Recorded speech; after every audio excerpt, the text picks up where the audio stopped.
I'm Henry T. Welcome to a show that I love to do every Monday and Wednesday because it's up to me to go out there at my discretion and find the hottest sports subject matter that I can find. And it's all over the place. It's all over New Mexico. And in recent months, we've found the cream of the crop. And the crop gets better every time I go out there and look and find and talk. My list is long, and I haven't even begun. I'm still at the top of the list. But today, we go back in time, and I bring up a friend who's been my friend forever, and I've observed him throughout his life. Every everything this young man touches turns to gold. He's one of the greatest Lobos of all time. I can't ever remember him going to the free throw line and missing a free throw. He had a great shooting percentage from the perimeter every night. Coach Bob King called him one of the greatest leaders he's ever met, that he's ever coached. Coach Ellenberger described Pat King as the same thing: indestructible, courage, dive on the floor. Every loose ball belonged to Pat King. And I mean to tell you, he gave you everything he had. And one of the most fun human beings I'll ever meet. Every time he talked to me, I'd be cracking up, rolling on the floor, holding my rib cage because he should have been a comedian. I think he missed his calling at the Mirage in Las Vegas because he had that entertainment value to him as well. I could go on and on with this resume, but I want to bring up as quickly as I can. Former Lobo graduated 1975, and when he reviews to you the starting five, you go, wow. Ladies and gentlemen, one of the greatest point guards in Lobo history, one of the greatest players in our history, Pat King, from Los Angeles, California to Albuquerque, and he's still here. Good morning, Pat King. How are you, buddy? Hey, Henry, glad to be here, man. How you doing? Man, I'm solid today because I have you. I've been after Pat King for many months, ladies and gentlemen. He's still in great demand, and he's living a great life. He's got a great story to tell. Pat, let's go back to the original days of you becoming a Lobo. Who found you, Coach Ellenberger or Bob King? It was Ellenberger. He and Dennis Hodges both. Dennis Hodges came out and first saw me play, and then the way that they did things at the university at that point in time was Dennis was the second assistant, Ellenberger was the first assistant, and then Bob King was the head coach. And I was recruited by pretty much everybody on the West Coast, all the Pac-12 schools, and from North Carolina to pretty much everybody on the East Coast. And Ellenberger decided he was going to get involved, and it looked like I was going to stay in California and probably go to USC. USC was rated second in the nation behind UCLA. And, that's where I thought I was going to end up. And Ellenberger decided he was going to take a run at me. And he actually came to my house, I think it was like 12 straight days. It was pretty crazy, but he was a real recruiter. And he didn't really recruit me at all. He recruited my parents, which me being a college basketball coach for X amount of years, I realized from Ellenberger that you don't recruit the kids, you recruit the moms. And that's what he did. He recruited my mom and my dad. And all of a sudden, I woke up one day and I walked in to get some breakfast. And my mom looked at me and she says, "You're going to go to the University of New Mexico." Well, I had taken my visit here, and I'm inner city Los Angeles. I live between East LA and Watts. So I had never seen a cowboy hat. I had never seen a pair of cowboy boots in my life. And when I took my visit here, I went back and told my mom, I said, there's no way I'm going there. I mean, that was like the outer limits. And she says, no, you're going to go there. And I said, are you sure? And she said, absolutely. And I said, well, why would you want me to go there? And she said, because Coach Ellenberger said he was going to take care of you. He was going to make sure you got an education.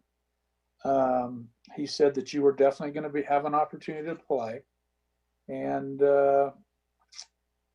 case closed.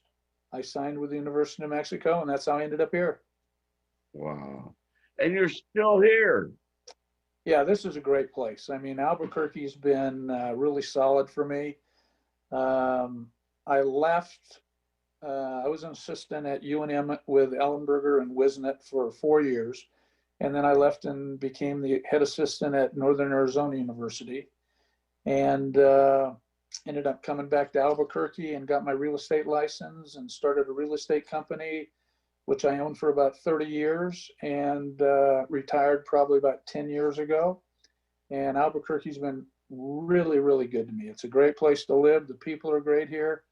And the main reason that I haven't left is because this is where my friends are. This is where my basketball friends are.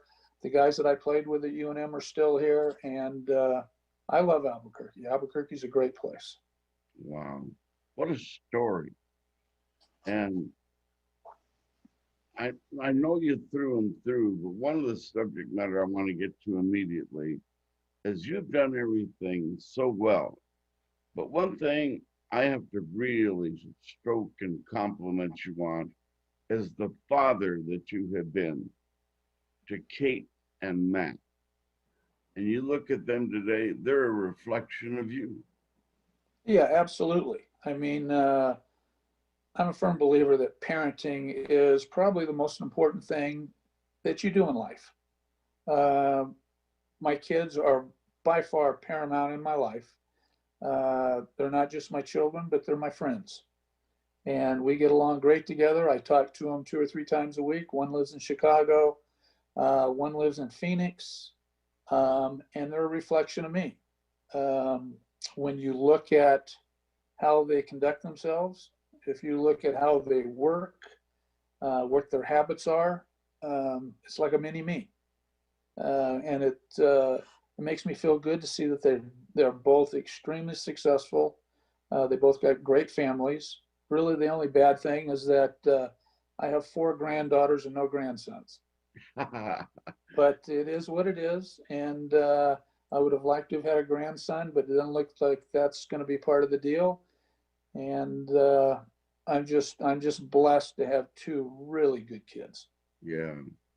And I got to broadcast a lot of their games, and I'll never forget their effort, their performance level. And boy, did they ever mimic you as a competitor. Yeah, they're both really competitive. Kate's probably more competitive than Matt, and they both had great careers at La Cueva High School. Both went on to play Division I basketball. They both got their educations, and Matt runs a sports agency in Phoenix right now called Position Sports. And ironically, he's the one that put together the program for the New Mexico Aggies as far as the basketball situation now with coronavirus. They actually stay in a hotel in Phoenix, and Matt positioned them to have a basketball facility and take care of all their games. And that's Matt's company that does that. Wow. And Caitlin's in Chicago, and she runs a part of a medical company called Abbott, which is a very, very large medical firm. And she actually runs one of the divisions in Chicago and has done tremendously well. And, I'm just really proud of both of them. Wow. Congratulations, Coach. Thanks.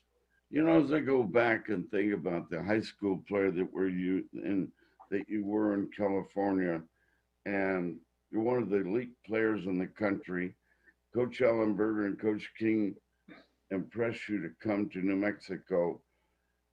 And then the winning records, the excitement that was in the pit at that time. And at that time, we had 18,000 fans go to watch Lobo basketball. And as a fan, I say, gee, when I watch the Lobo teams of the past, I don't want to discredit the team of today or the recent teams, but my evaluation is there's no comparison. Am I right? Well, unfortunately, as far as support is concerned, and the way the game was played, probably not. I mean, just for an example, at the university, we had a packed house basically every night. We were in the top three in the nation in attendance every single year. To envision what it looked like was when we would run down the ramp for warm-ups. The entire west side was all students. So you're talking probably at least 5,000 to 6,000 students. They never sat down the entire game. And Ellenberger had gimmicks. He was a gimmick guy. He got people involved. For instance, when they would introduce the starting lineups, you wouldn't just run to the free throw line and give everybody high five and get ready for the game. Basically, what Ellenberger did was, let's get everybody involved. So what he would do, instead of having the cheerleaders shoot shirts up into the stands before the game or at halftime or intermissions, he would give the players a shirt, and we would run up into the stands and hand them to somebody. And it was out of control. For example, they didn't have fire codes when we were playing. So the question is, how did you get up into the stands? Because all the students sat in the aisles. There was no place to go. So you see people actually stepping over students to get up to give people t-shirts.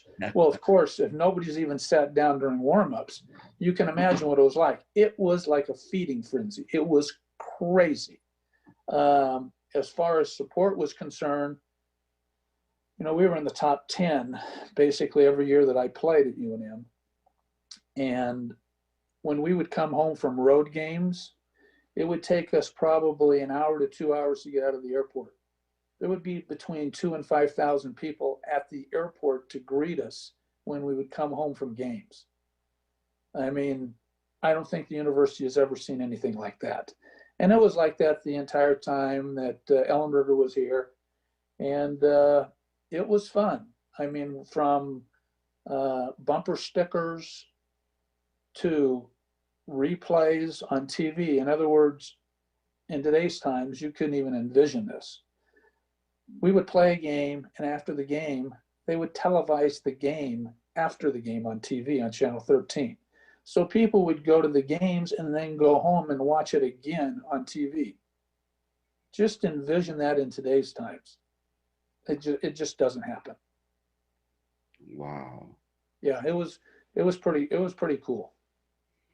And the associations with the players were forever friendships.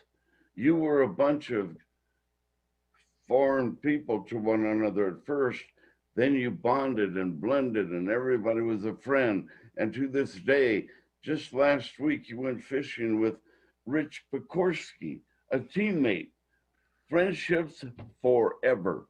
How do you explain that?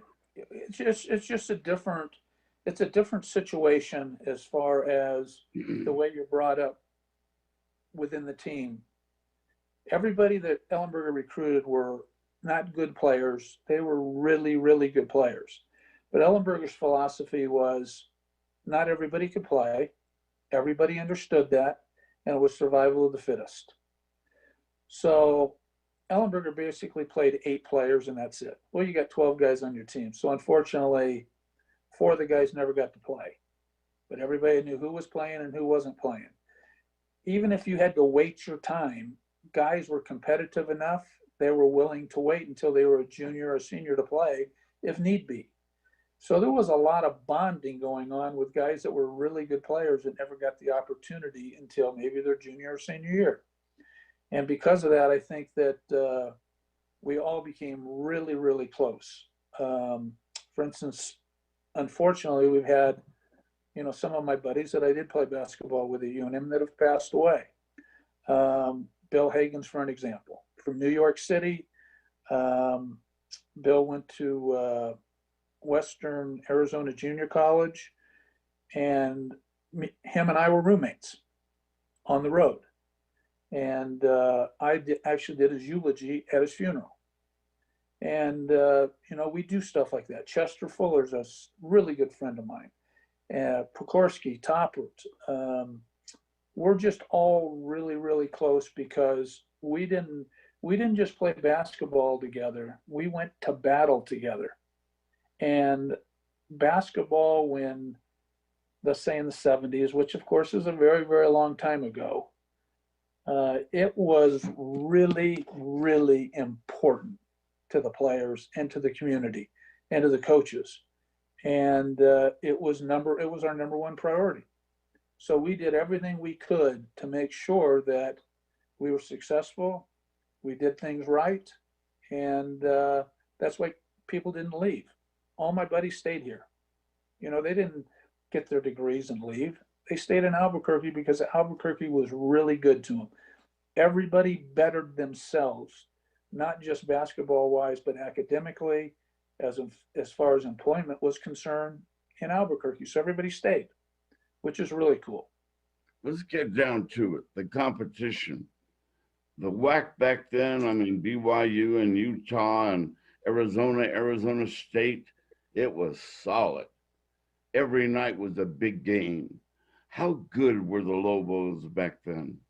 Well, we were good. I mean, we were without question, we were the hunted team in the WAC.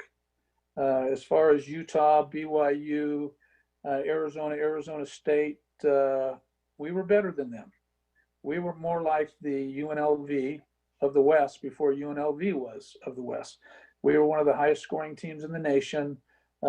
We actually played an up-tempo defensive game, offensive game, but we were very, very structured. Coach Ellenberger had roles for all of his players, and unfortunately for some guys, they got an opportunity to play.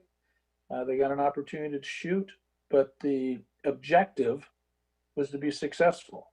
And we were really successful then. I mean, it was a fun time, and that's the reason we had 5,000 people at the airport when we came back from, away games.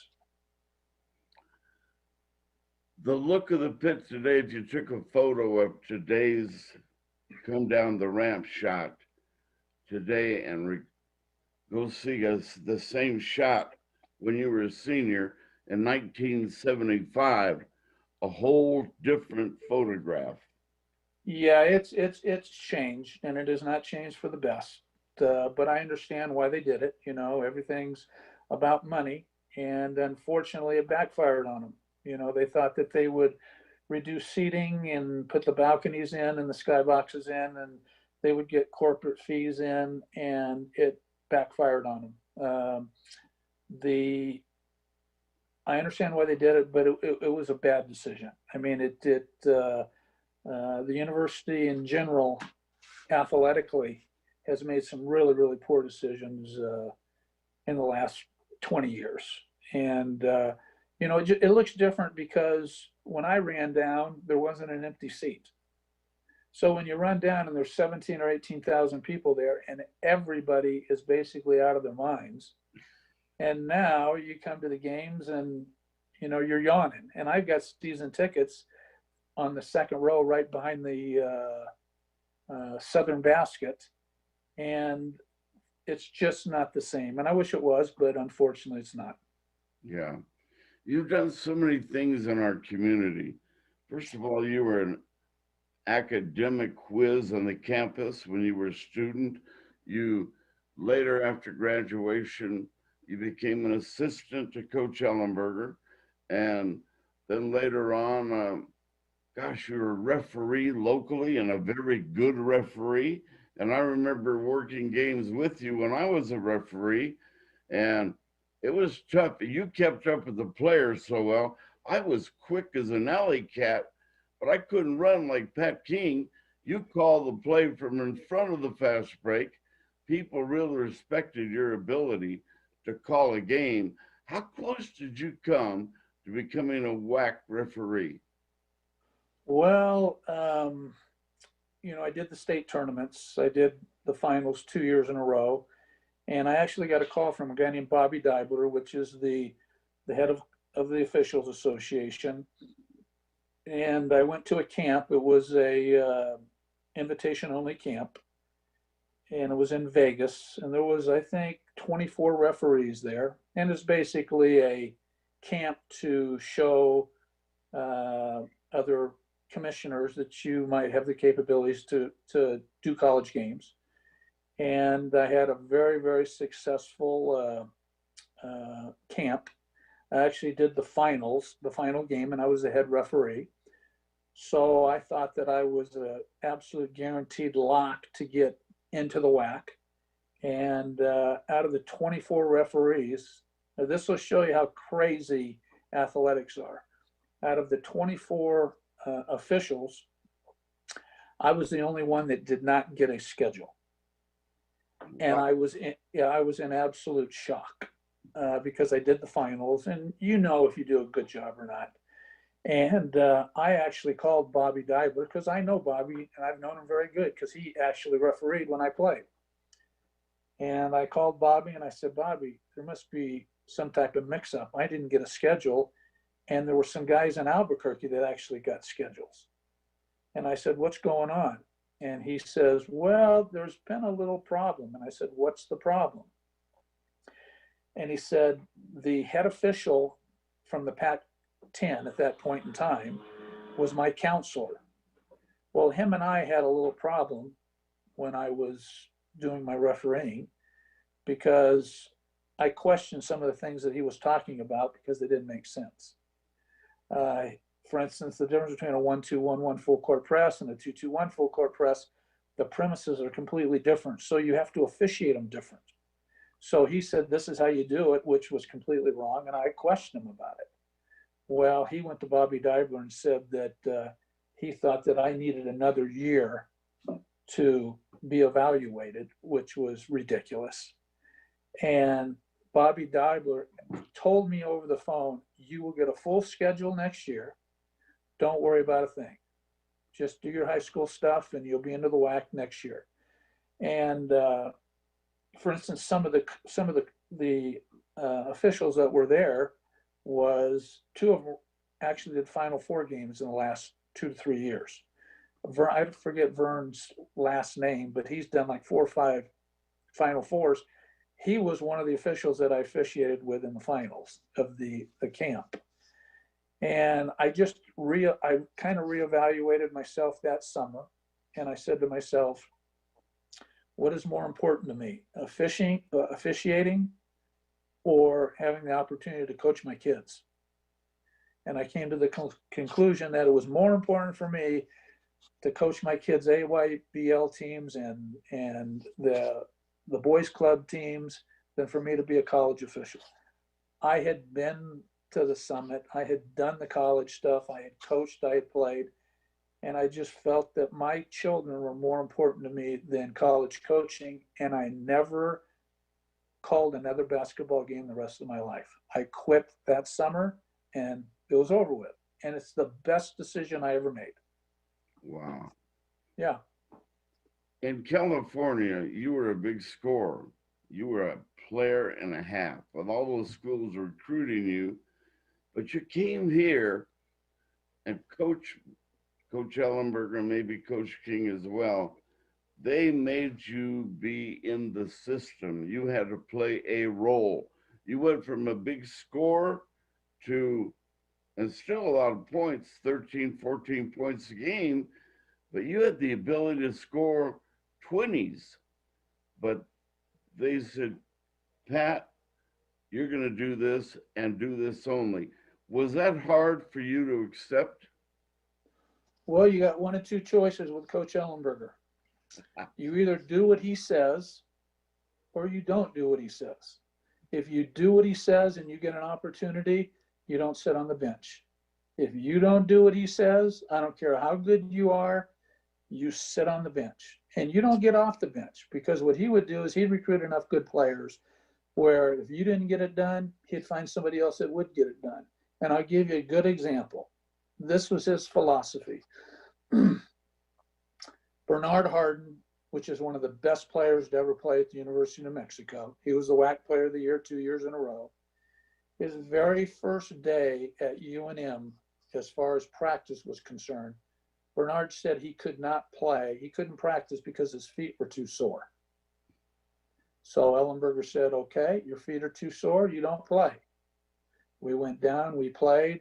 After about a week, Bernard came in and said, Coach, I think my feet are okay. I think I can practice. And Bernard's from New York City. He was a Player of the Year out of New York City as a high school player. He was a National Junior College Player of the Year out of Ames, Iowa. Ellenberger says, you know what? We're going to let you practice, Bernard, but there's only one thing you got to do. You've got to get up in front of everybody and you got to apologize to them for not practicing for the next week. Can you imagine Bernard Harden from New York City and somebody telling him you can't practice until you apologize to the team? Bernard wanted to play. He knew what the results were. He was a junior college player. He couldn't transfer. He was in a bad situation. Bernard Harden got up in front of everybody and apologized. And if you can imagine the players when he's apologizing, we're dying. I mean, here's Bernard Harden, maybe one of the best players in the nation. And to show you how good he ended up being, and at that point in time, at the end of the year, they had an all-star game. Well, Bernard Harden's senior year was Bill Walton's senior year. The all-star game was in Hawaii, in Honolulu. Bernard Harden was the MVP of the game. Wow. Exactly. But it doesn't make any difference with Ellenberger. It's either his way or the highway. So if he tells me not to shoot, I ain't shooting because I ain't sitting on the bench. There is nothing like sitting on the bench. You want to play if you're competitive. So that's what I did. So it wasn't a problem for me because I got to play. I was very fortunate. Pat, answer this question for me and all those Lobos very interested in what you're saying today. And they recall what you did as a Lobo star, but I've never missed a Lobo game in that big building. Maybe one or two for some odd reason, but nobody's seen more Lobo games than Henry T. Did you ever miss a free throw as a Lobo? Yeah, unfortunately I did. I had an opportunity. I shot all the technical fouls, and I was the leading free throw shooter on the team every year that I played. My senior year, I was actually leading the nation in free throw shooting with about 3 or 4 games to go, and I was really sick. I mean, I shouldn't have been playing, but you do what you got to do. And I missed 3 free throws in one game against Wyoming, and my free throw percentage went down and ended up, shooting 85 to 90%, whatever it was. But I was a good free throw shooter. Coach Ellenberger changed my free throws, even though I could shoot. He actually changed my free throw mechanics when I came to the University of New Mexico, and where there was very little ball movement. And most guys that don't have very much ball movement are pretty good free throw shooters. Wow. That's the deal. Yeah, it was fun. Pound for pound. I tell people this all the time because I was allowed to go to the practices during the 77, 78 era. And I can't recall. Here's the deal. My personal, is that your phone or my phone? That's mine, but don't worry about it. Oh, They'll stop. Somebody wants me. Pound, my opinion of Coach Ellenberger, that at that time, there was not a better Division I coach in the country. I saw what I saw, and I'm saying, gee, this guy's a coach. In your opinion, Does your comparison equal mine, or you disagree?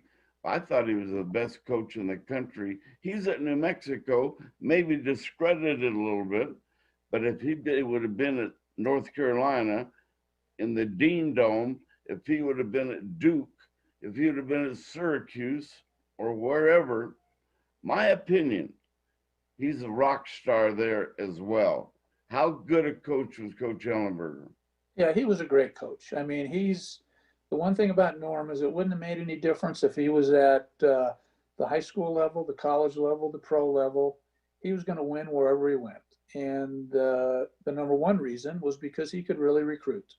If you're looking at today's times, there's a few coaches out there.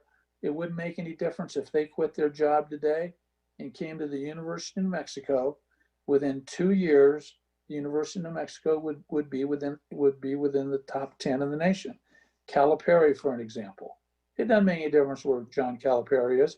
He's going to win wherever he goes. Krzyzewski's going to win wherever he goes because, number one, they get great players.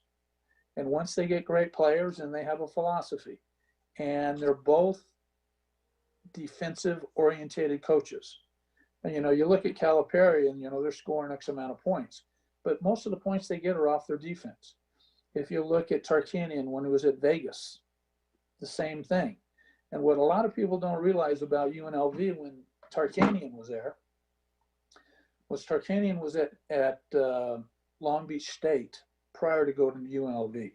He played nothing but 2-3 zones. And the reason I know that is because my brother played for Tarkanian at Long Beach State. And he went to UNLV. Well, when he went to UNLV, his 2-3 zone was not going to work. Well, the question is, what can I do? Is what Jerry is saying. Well, what he does is he comes to the University of New Mexico and watches our practices with Ellenberger and tells Ellenberger, I want to do what you guys are doing. So what does Tarkanian do? He hires one of Ellenberger's assistants, Dennis Hodges. Dennis Hodges went to UNLV, was an assistant with Tarkanian, and he taught UNLV and Tarkanian UNM Lobo basketball defense. And Tarkanian ended up taking that for the next 10 years of his coaching. And he basically used the UNM philosophy, which was Ellenberger's philosophy. And, that's one of the reasons, we were good then. Now, as far as Norm was concerned, Norm was a fantastic basketball coach because he understood you got to have players. Once you get players, then you got to have a system. And his system worked, and he knew it worked. So you recruit kids that can play your system. In other words, you got to have kids with length. You got to have kids that are competitive. And you got to have kids that want. If they don't want, it's not going to happen. He recruited different types of kids. Some people liked him, some people didn't. But the bottom line is all of his kids played hard. They played with as much effort as they could because they knew if they didn't, he'd put somebody else in and you may not get an opportunity to go in and play again. He was a fabulous coach. For example, when you say how good was Norm and how, what kind of capabilities did he have to move on? Let's just look at 3 Hall of Fame coaches. You've got Haskins, which was at UTEP. You've got the guy that was at New Mexico State that ended up going to Illinois. And then you've got Tarkanian. Lou Henson. Yeah, Lou Henson. All you got to do is go back and look at Ellenberger's record against 3 Hall of Fame coaches. He owned Lou Henson at New Mexico State. And all the years that I played at UNM, I think we lost to him once out of 8 times. You look at Haskins. I think we lost to them once out of 8 times. You look at Tarkanian. We beat Tarkanian relentlessly. And that's the difference. And then you look at who was the most successful out of those 3 coaches, and it was Tarkanian without question, even though he had NCAA problems. The bottom line is what made Jerry Tarkanian's team so good? He did 2 things that Ellenberger did. He got players and he played defense. And the defense that he used was UNM's defense. And most people don't even know that. And the reason that he had the capabilities to play like UNM at that point in time was because he hired Dennis Hodges, which was the defensive coordinator for Ellenberger when I played at UNM. So it's a coaching tree is what it is. And Jerry Tarkanian is part of that coaching tree, even though he didn't coach with Ellenberger. He took Ellenberger's systems to create what he created at UNLV. As an assistant coach, and I love looking at the photograph that I possess, Coach Ellenberger, you're standing right next to him, and Rick Wright, and I'm looking at it right now, and then all the Lobo players, and you look at the caliber of player then, Cooper, Marvin Johnson, and Willie Allen, Jimmy Allen, and all those great players. Wow. What kind of a team was 1977-78 at UNM? Without question, the most athletic team in the history of UNM. Nothing even comes close to it. We had 8 players that actually got tryouts or got drafted into the NBA.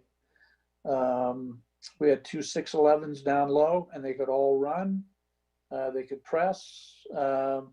We were the UNLV before UNLV. We were kind of like the Lakers in prime time.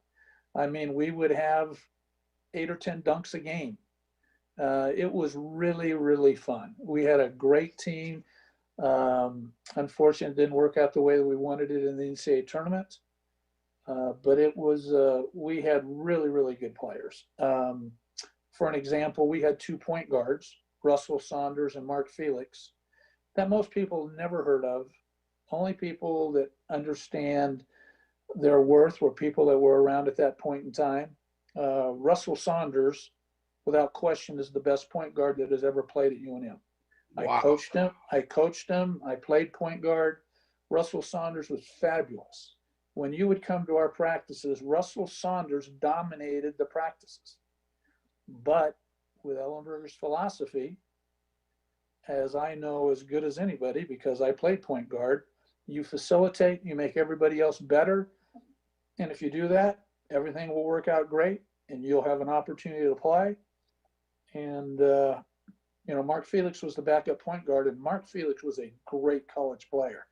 He just happened to be at the wrong place at the wrong time. And, but that was really, really an outstanding team. Were you part of the recruitment of Mark Felix? Because he played in East LA, and that's a rough part of town, ladies and gentlemen. Let's put it that way. On game night, he's throwing in 30+ points a game, and then he comes to New Mexico, and coach won't let him shoot because his job, distribute the ball, Mark. I know about your past, but it's behind you now. Yeah, Mark was actually first team All-State Junior College out of East LA, which is real close to where I grew up. And Mark he just happened to be at the wrong place at the wrong time, as far as getting an opportunity to play all the time. If you get Russell out or you put Mark in any other era, Mark would have been a star at the University of New Mexico. We had really talented teams. And I'll give you a little story. And we had talked about this earlier. I think the greatest win at the University of New Mexico, I don't care about us beating Arizona. I don't care about us playing Georgetown close. I think the best team win ever of all times was when Steve Davis was a sophomore and Danny Davis was a junior, and we had a boycott. And UTEP was rated 18th in the nation. I'm not talking 28th or 38th. And when you put it into perspective, in the Mountain West right now, we have nobody in the top 20. So this is a top 18 team in the United States. We have a boycott. Unfortunately, the black players walked out. So we still had to play. And at that point in time, we had junior varsity teams. We brought our junior varsity team up, with Steve Davis and Danny Davis, because they were the only two guys that didn't boycott. So we played the 18th ranked team in the nation with a junior varsity team and two varsity players, and Steve Davis didn't get an opportunity to play a whole bunch because of the players that we had. Well, Steve Davis and Danny Davis both scored 25 apiece with a junior varsity team, and we beat the 18th ranked team in the nation. And it's not because of talent. We had two guys that were legitimate players with a junior varsity team, and we beat UTEP at home. And I will never forget that. That's the greatest win as far as coaching is concerned, because the chances of, I mean, what would happen today if we played the 18th ranked team in the nation? I mean, I hate to say it, we'd get beat by 40 or 50.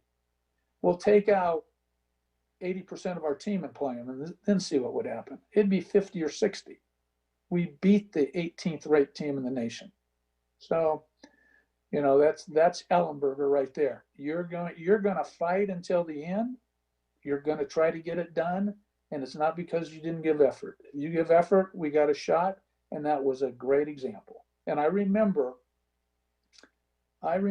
during the game, the players standing up at halftime and walking to the top of the ramp, not to the top of the ramp, but to the concourse. And I remember everybody in the arena booing them.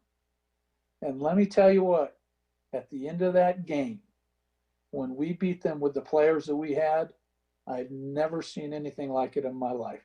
It was as if we just won the World Series. And it was just something I'll never forget. I mean, it's 50 something years ago, and I can remember it plain as day. And that's Ellenberger. Forget about the players.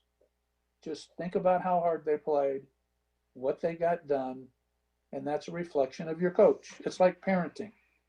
Your kid's a reflection of yourself. And that's it. Wow. One-on-one, friend to friend, what kind of friendship did you develop with Coach Ellenberger? Him and I mean, we were good friends. I loved to fish and he loved to fish. So we kind of had a passion together. And, you know, he recruited me really hard. So, but you got to understand, in Berger's world, there's the head of the corporation, and then there's worker bees. I was a worker bee. He was the head of the corporation. So you understood your boundaries. You could mess with him, fun with him a little bit, but don't overstep your boundaries, because he was pedal to the metal all the time. And the other thing that I'd like to mention, you know, when you talk about Ellenberger and you talk about how it was then in relation to how, let's say, how it is now, not only did we have good players, we had great coaches. We had great assistants. And for example, John Wisnett. You know, John Wisnett's a guy that coached at the University of Mexico. He was a winner. He coached at Arizona Junior College. He was a winner. He then gets out of coaching. He coaches some AAU teams for his kids, which is just a fun deal. Somehow, some way, he gets the head job for the Sacramento Monarchs in the WNBA. They win the world championship of the WNBA, and he has not coached an organized situation in probably 20 years. And he did exactly the same thing with the Monarchs that he did at UNM as far as philosophy was concerned. Basketball hasn't changed that much. People think it has, but it really hasn't. If you look at the teams that are good year after year after year, they all do the same thing. They get good players, and defensively, they're really, really good. And they put stipulations offensively on some of the kids. You know, you don't see Duke. Duke's got all McDonald's All-Americans. How many guys get to shoot at Duke? 2 or 3, and that's it. That's as good as an example as you can make.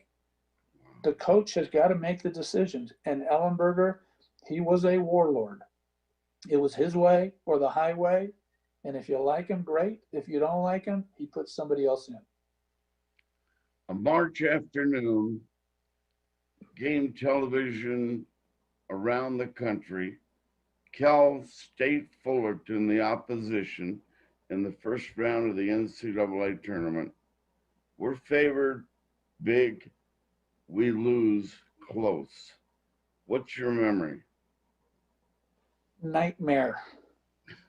I remember being on the bench, and it was just it was the nightmare from hell, to tell you the truth.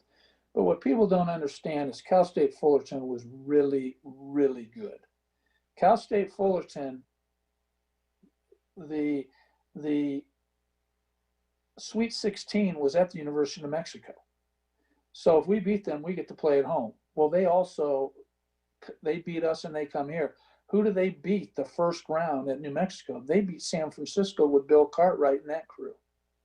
Then the next night, they lose by 1 on a last-second shot to Arkansas to go to the Final Four. Cal State Fullerton was really good, but we were better. We should have won. We didn't get it done, and that's basketball. But we played a really good team. For some reason, some people think that, Cal State Fullerton was a bunch of ragamuffins. Cal State Fullerton was a legitimate Final Four team, and we just got beat at the end. I'm a rookie broadcaster in that year, and I'm there and I'm trying to interview people after the game. No way. Everybody had tears in their eyes. Everybody was overcome with emotion, including Coach Ellenberger and Coach King, and the players were devastated. For our fans listening today, describe the moment in the locker room. I would say probably 70% of the kids were actually bawling. When you recruit really competitive kids and it's really important, they don't like to lose. And something that big, it was horrible. But it happens to everybody. I mean, you got to learn that you don't win all the time. Sometimes you don't win. Sometimes you're going to lose. And when you lose, you got to suck it up and you got to move forward and things got to get better. And that's what they did. Look at Michael Cooper. What did Michael Cooper do after that game? He only went and played for the Lakers and won 4 rings. He sucked it up. He went forward. He didn't look in the past. And that's what you got to do in life. When things are not going your way, you got to be able to pick yourself up. You got to knock yourself around a little bit, and you got to go perform and get it done. There's no time to sit around and worry about the past. But it was not a fun day, and it's something that I'm not happy about. But I do want to mention one other thing, Henry, because this is something that really irks me. The University of New Mexico and the fans and the media for the University of New Mexico have really done an injustice to Lobo basketball in one category. I remember when Don Flanagan's women's team made it to the Sweet 16, and everybody came out and said that the UNM boys basketball team had never made it to the Sweet 16. Only the women's basketball team made it to the Sweet 16. And I know people don't remember this, but the team that I played on my junior year, we made it to the Sweet 16. And for some reason, nobody in New Mexico realizes that the men's basketball team has made it to the Sweet 16. And, it's something that really kind of irks me because I hear it on TV. The announcers for the Lobo games never made it to the Sweet 16. People need to do their homework and understand that there has been a team that has made it to the Sweet 16, and that's the 1974 team. Amen. Yeah. I've been saying that all my life, and people look at me like, hey, that's dumb, Henry T. You should know better. That's the story. Yeah, they don't get it. They don't understand. I mean, it didn't take that tough especially with the internet. You can pull it up today and say, hey, who was in the Sweet 16 in 1974? And it will say the University of Mexico.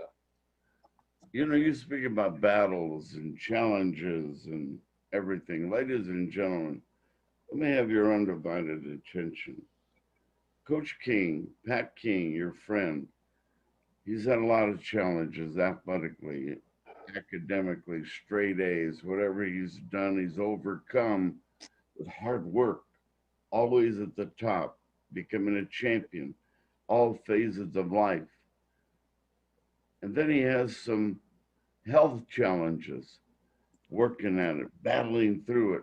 And again, he rises above it.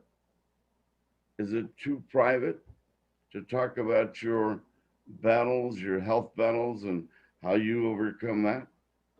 No, absolutely not, Henry. I mean, it's everybody needs to understand that we all go through various times in our life, and we have some ups and downs. I'm a firm believer that you know at the end we don't have a whole lot of control on what happens. I think that we're all here for a purpose. I think that when it's our time, it's our time. 2.5 years ago, I came down with human papillomavirus, which is a throat cancer, and went to the hospital, and they told me what I had. I was not shocked at all. It was not a problem. I didn't worry about it because I have faith and I believe that there's a reason for everything. And I went to Houston, Texas. I went to MD Anderson, which is the finest cancer research hospital in the world, and started my journey there. And I actually went on a 2-month period when I did what's called immunotherapy, and it did not work. And my situation got a little bit worse. So then they went in, they gave me chemo. Chemo worked. I was there for about an 8-month period. Lost all my hair, lost a bunch of weight, but never was down a day. I never worried about it. And that's the honest to God truth. I always thought that I was going to be fine. And if I wasn't going to be fine, everything was going to be great anyways.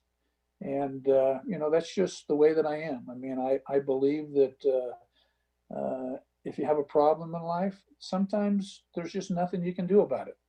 But you can sure fight like hell and keep your open mind and, not worry and whimper about it. I mean, if there's nothing you can do, there's nothing you can do. If there's something you can do, then you battle it, you move forward, and hopefully everything works out great. For me, everything has worked out good. I'm fine. I'm completely cancer free. I did exactly what the doctor said, and I had a great time there. I mean, when I lost my hair, just to show you how crazy I am, my son, Matt, nicknamed me Big Sexy. So at the hospital for 8 months, I was known as Big Sexy to all the doctors, to all the nurses. On the outside of my room, where they put your name, my name was Big Sexy, because we wanted to have fun. We weren't going to make this a down situation. We were going to make it a positive situation, and that's what we did. And for me, thank goodness everything worked out good, and I'm still here functioning 100%. And I got my grandkids, my kids, and I'm the luckiest person in the world. Wow. Yeah. What a story, Coach. Yeah, it was an adventure. Let me put it to you like that. I mean, looking at your background, you've had a lot of experiences in your life. I mean, the memorabilia, the King memorabilia behind you, it's a museum. What a story behind you on that wall. Yeah, we call this I got a big sign in this room. It's kind of a man cave, but it says, the best thing about memories is making them. And I started this about 10 years ago, and I have pictures. The whole room is completely covered, every wall. And it's got pictures of my grandkids, my kids. I only have a few pictures of myself. I don't need to see myself, but it's really, really a great room. I mean, it's the best room in my house. And I've got from my USA basketball uniform that I had an opportunity to play in Tel Aviv, Israel, to the gold medal that we won.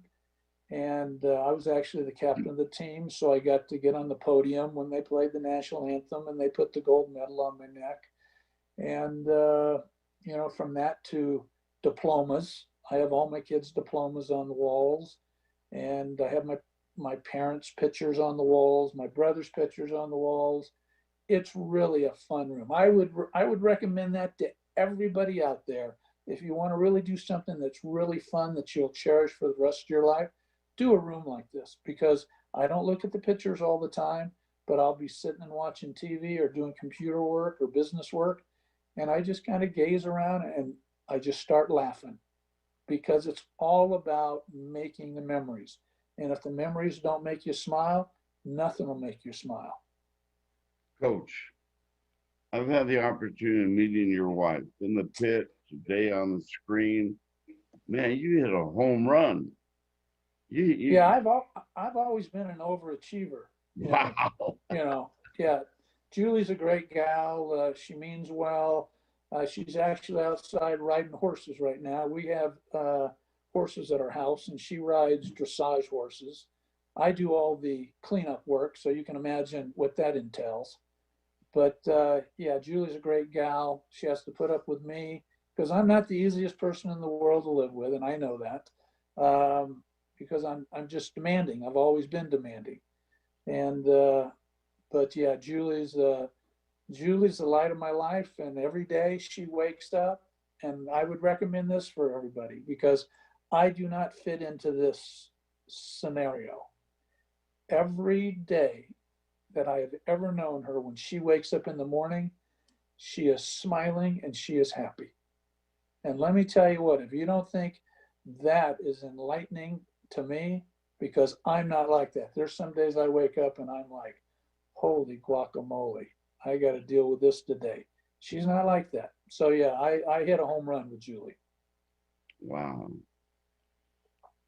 Well, I'm proud to say that for all these years, when we even walked the campus together at UNM, as I said, I got there, it's a Lobos star. That's Pat King. And he's my friend. I've always been proud to say that Coach Pat King is my buddy. Hey, perfect, man. Yeah, it's I've always been a believer, Henry, that be nice to everybody, treat everybody the same. If you're a Lobo basketball player or if you're Norm Ellenberger, you ain't no different than the guy that's working at Walmart. Everybody's the same. Treat everybody good, and if you do that, good things will happen. And that's always been my philosophy, and that's what I've taught my kids. And respect people, do things right, and just be a good guy. And if you say you're going to do something, a guy named Jim Hayworth taught me this when I first got into real estate, which was 50 years ago. And this is probably the best business thing that has ever been told to me. If you say you're going to do something, do it. Don't say something and not do it. Just do what you say you're going to do.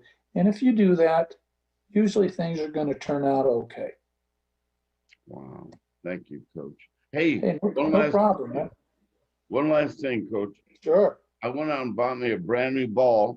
I got some brand new sneakers, and you and me one-on-one in the south end of the pit. Nobody there, just Pat King and Henry T. One-on-one. How about it? Well, Henry, it'd be like taking candy from a baby. Coach, hold on. There's But no, only no. one problem when we play. Just remember this, Henry. Remember the Superstars thing that they held in New Mexico that I won 2 years in a row? Yeah. Thank you very much. No, Okay, but I do have, There's only one problem when we play on that court. What? What hand do I tie behind my back? What hand do you tie behind your back? I only Don't need one hand to take you on now. don't say your right hand, please. But you know what, Henry? I got something for you. I've got a surprise for you. Okay. And I got a surprise for some of your people out there that watch your show. All right. And this is a way for you to maybe make a little bit of money or auction something off for who knows what reason, cancer, societies, whatever. I have a basketball from 1974, 75. It's red, white, and blue that the ABA used to play with, remember? Yeah. And it's signed by all the Lobo players, plus Coach Ellenberger, Coach Wisnett.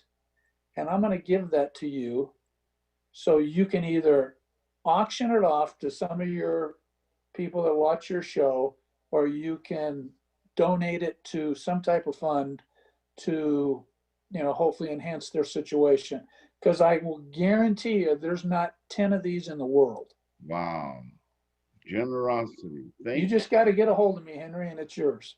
All right, buddy. We'll still play a little horse or something. I'm coming after you, King. Henry, Thanks. I usually don't shoot with anybody that's not any taller than 5'7". Coach, bottom of my heart. All Thank right. you for being with us today. Hey, you got it, Henry. I really appreciate it. Hopefully I enlighten some people out there. Take care, Coach. All right. Thanks, Henry. All right.